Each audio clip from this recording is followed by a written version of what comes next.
తమిళనాడు ముఖ్యమంత్రి అవుతుందనుకున్న శశికళ ప్రమాణ స్వీకారం ఆగిపోయింది. అసలు శశికళ సీఎం అయ్యే అవకాశం ఉందా లేదా? ఈ ప్రశ్న తమిళనాడు రాజకీయాల్లో ఇప్పుడు లేటెస్ట్ హాట్ టాపిక్గా అయింది. ఇక అసలు విషయానికి వస్తే, జయలలితతో స్నేహం శశికళ జీవితాన్ని పూర్తిగా మార్చేసింది. ఆమె ప్రియ స్నేహితురాలిగా ఆమె ఇంట్లోనే కాకుండా పార్టీలో కూడా రాచమర్యాదలు పొందారు. అన్నాడీఎంకేలో అమ్మ తర్వాత అన్ని తానే అన్నట్లుగా శశికళ వ్యవహరించారు. జయలలిత మరణానంతరం పార్టీని పూర్తిగా తన ఆధీనంలోనికి తెచ్చుకోవడంతో పాటు అన్నాడీఎంకే ప్రధాన కార్యదర్శి పదవిని దక్కించుకున్నారు.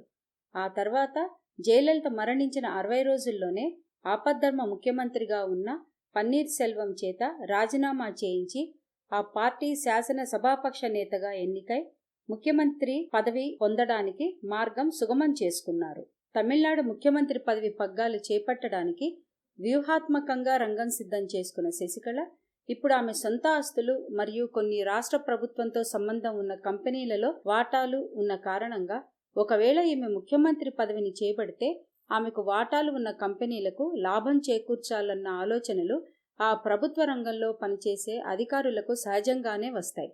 ఈ కారణంగా శశికళకు ముఖ్యమంత్రి పదవి అందకుండా పోయే అవకాశం లేకపోలేదన్నది తమిళనాడు రాజకీయ నిపుణుల విశ్లేషణ.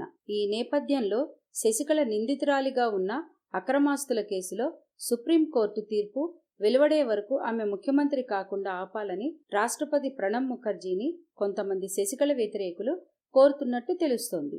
ఇప్పటికే తమిళనాడులో పరిస్థితులు సరిగ్గా లేవని, ఈ పరిస్థితులలో శశికళ ముఖ్యమంత్రి అయిన తరువాత సుప్రీంకోర్టు తీర్పు ఆమెకు ప్రతికూలంగా వస్తే రాష్ట్రంలో పరిస్థితులు ఇంకా దిగజారిపోతాయని ప్రతికూల వర్గాల విశ్లేషణ.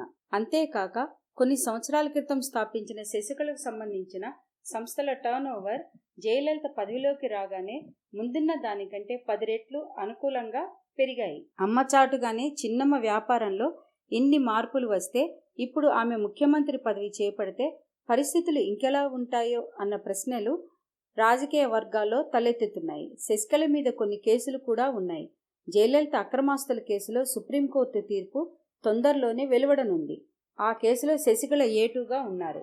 ఇక ముఖ్యమంత్రి పదవికి ఇప్పట్లో శశికళ ఆశలు వదులుకోవాల్సిందే. ఇలాంటి ముఖ్యాంశాలు ఎప్పటికప్పుడు తెలుసుకోవాలనుకుంటే ఈ ఛానల్కి సబ్స్క్రైబ్ చేయండి.